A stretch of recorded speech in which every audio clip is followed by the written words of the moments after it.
আমাকে মতো গরিব মানুষ তো যখন দাম বেড়ে যায় তখন তো আর কিনে খাতে পারি না। দাম যখন কমে যায় তখন একটু বেশি বেশি করে বানাইয়ে সারাটা বছর ভরে যাতে খাতে পারি সেই কাজ করি। কারণ গরিব মানুষের তো চুন আনতেই পান্তা হয়ে যায়, তাই দাম দিয়ে আবার টমেটো সস খাবানি তা তো সম্ভবই না। তাই কম দাম থাকতে থাকতে জ্ঞান ভরে একটু টমেটো সস বানাই রাখি। আসসালামু আলাইকুম।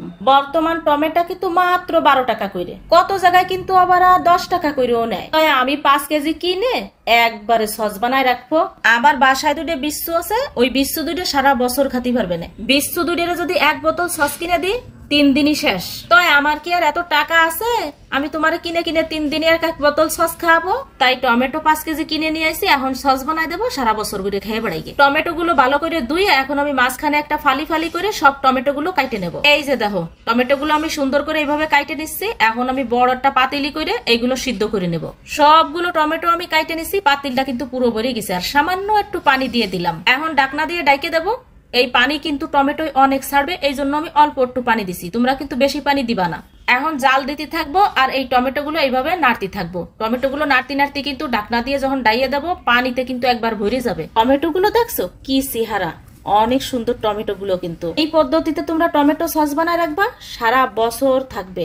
আর সামনে তো রোজার মাসে তো টমেটো সস অনেক লাগবে। এই তো সেদ্ধটা কমপ্লিট, এই দেখো কি পরিমাণ পানি ছাড়ছে। এখন আমি ব্লেন্ডার করে একবার নিপিস করে নেব। আর ব্লেন্ডার করার আগে কিন্তু টমেটোটা ঠান্ডা করে নিতে হবে। ওই গরম অবস্থায় যদি দাও ব্লেন্ডারটা কিন্তু নষ্ট হয়ে যেতে পারে। এই যে আমার সম্পূর্ণটা ব্লেন্ডার করা হয়ে গেছে, হাঁড়িটা কিন্তু আমার একবার ভরে গেছে। এই হাঁড়ি ভরা হাঁড়ি কিন্তু আস্তে আস্তে জাল দিয়ে দিয়ে কমাই ফেলতে হবে। আর এইভাবে কিন্তু নাড়া দিতেই থাকতে হবে, নাহলে কিন্তু তলদে ধরে যেতে পারে। এখন আমি দিয়ে দিলাম 1 টেবিল চামচ লবণ, আর দিয়ে দিলাম একটু শুকনো মরিচের গুঁড়ো। শুকনো মরিচের গুঁড়ো তোমরা পরিমাণ মতো দিতে পারো, আমরা একটু বেশি খাই তাই আমি একটু 2 টেবিল চামচ দিয়ে দিলাম।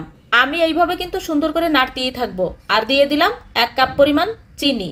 চিনি কিন্তু অনেকে দেয় না, আমি দিচ্ছি, কারণ ওই যে আমার বাসায় দুটো বিশ্বু, ওই দুটো আবার মিষ্টি পছন্দ করে। এখন তোমরা সারা বছর ভরে খাবা, তাই ভিনেগার দিবা না, তাই একটু ভিনেগার দিয়ে দিলাম। ভিনেগার দেওয়া শেষ, এখন কিন্তু আমি অনাবরত নাড়তে থাকবো, নাহলে তলদে ধরে যাবে। আর তলদে যদি ধরে যায় তাহলে কিন্তু একটা বিচ্ছিরি গন্ধ আসবে। সুন্দর এখন কিন্তু কমে যাচ্ছে। আমি কিন্তু ঢাকনা দিয়ে ডাইকে দেবো, কারণ কি প্রচুর ফুটতেছে, আর এরকম ফুটলে কিন্তু পুড়ে যাওয়ার ভয় আছে। আমি তো বড় পাতিলি দিছি, এই জন্য কিন্তু অতটা পুড়তেছি না। ছোট পাতিলি দিলে কিন্তু এত সময় সব জায়গায় নষ্ট খারাপ হয়ে যেত, পটপট করে ফোটে। এই দেখো তার প্রমাণ, ঢাকনা দিয়ে ডাইকে দিছি, ঢাকনায় কি পরিমাণ লাগছে। আর আমার কিন্তু সসটা কমপ্লিট হয়ে গেছে, একদম কিন্তু শুকনো শুকনো হয়ে গেছে। দেখতে যেমন হয়েছে খাতিও না সেই স্বাদ হয়েছে। ও রোজার মাসে পেঁয়াজি বানাবা, বেগুনি বানাবা, আলুর চপ বানাবা, এইভাবে টমেটো সস বানাইয়ে খাবা, আরে শান্তি।